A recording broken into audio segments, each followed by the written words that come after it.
Hello friends, అందరికీ నమస్కారం. ఈరోజు మనం చూడాల్సిన టాపిక్ వచ్చి how to insert document into a collection. Document అనేది మనం క్రియేట్ చేసిన కలెక్షన్లో ఒక రో.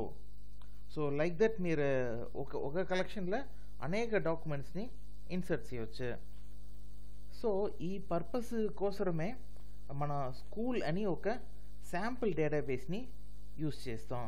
ఓకే, సో యూస్ స్కూల్ అని ఒక డేటాబేస్ అనగా switch to database school. So ఈ స్కూల్ డేటాబేస్లోనే మనం శాంపుల్ డేటాస్ని మ్యానిపులేట్ చేస్తాం. ఓకే, వెనక మనం డాక్యుమెంట్స్ని ఇన్సర్ట్ చేసేందుకు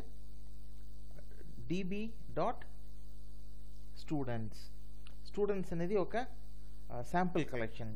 దాన్ని ఫస్ట్ క్రియేట్ చేసి దానిలో డాక్యుమెంట్స్ని ఇన్సర్ట్ చేస్తాం.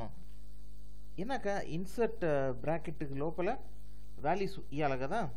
సో ఆ values the key value pair స్ట్రక్చర్లో ఉండాలి. ఆ స్ట్రక్చర్ పేరు the JSON elements. Okay, JSON అంటే JavaScript object notation. So JSON elements key value pair స్ట్రక్చర్లో ఇట్టదా ఉండాలి. So for example, a student number is the key and 1 is its value. Okay, ఎనగా JSON ని create చేసిందే data ఎక్స్చేంజ్ని standardize చేసేందుకోసరమే. ఎనగా ఈ JSON ని పాపులరైజ్ చేసిన వారు Douglas Crockford and it is a lightweight alternate to XML, CSV and other formats. So ఇప్పుడు దీనిలో ఒక్కొక్క బ్రాకెట్స్లోనే ఉండే మల్టిపుల్ కీ వాల్యూ పేర్స్ ఉంది కదా, అది ఒక single document are a new రో. ఓకే, సో దీనిలో ఫర్ ఎగ్జాంపుల్ స్టూడెంట్ నెంబర్ 1 అనేది ఫస్ట్ రో.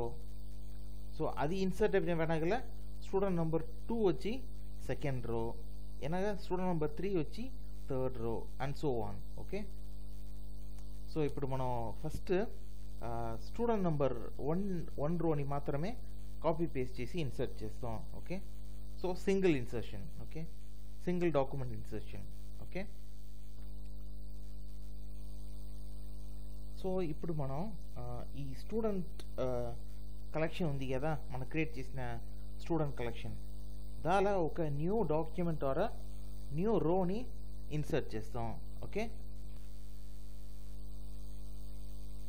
సో దీనిలో ఇప్పుడు మీరు ముఖ్యంగా నోట్ చేయాల్సినది, మనం మల్టిపుల్ లైన్స్ని ఎగ్జిక్యూట్ చేసినదాల దాని అన్ని మెయిన్ ఫస్ట్ సెలెక్ట్ చేయాలి. ఎనగా ఇప్పుడు రన్ చేస్తే ఒక new document or row insert అయింది. So we have successfully inserted a basic document into a collection inside a database. Okay, ఎనక ఇప్పుడు రిమైనింగ్ అన్ని రోస్ని ఇన్సర్ట్ చేస్తాం. Again the same key value pairs separated by commas and each row separated by brackets. Okay, so ఇప్పుడు multiple document ఇన్సర్షన్కి దీన్ని అన్నీమే first copy చేస్తాం. ఓకే, సో ఫుల్గా సెలెక్ట్ చేసి కాపీ చేస్తాం.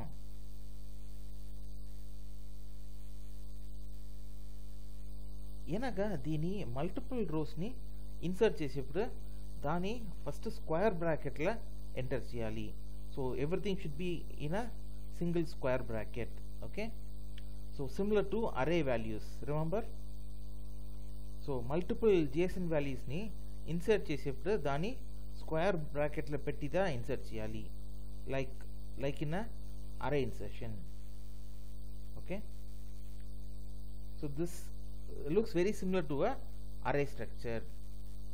Okay. So 7 different documents or JSON array values ni mana students collection la insert chestam. Okay,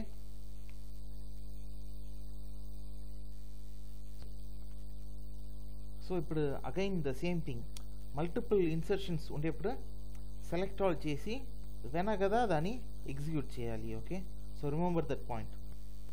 Select all and run it. So ఇప్పుడు multiple insertion is done. Okay, ఇప్పుడు కిందలో చూస్తే output విండోలో ఎన్ని roads insert అయింది అంటే 7 rows inserted. So మనం array స్ట్రక్చర్లో multiple రోస్ని ఇన్సర్ట్ చేయొచ్చు. Okay, so thank you friends, see you soon, bye.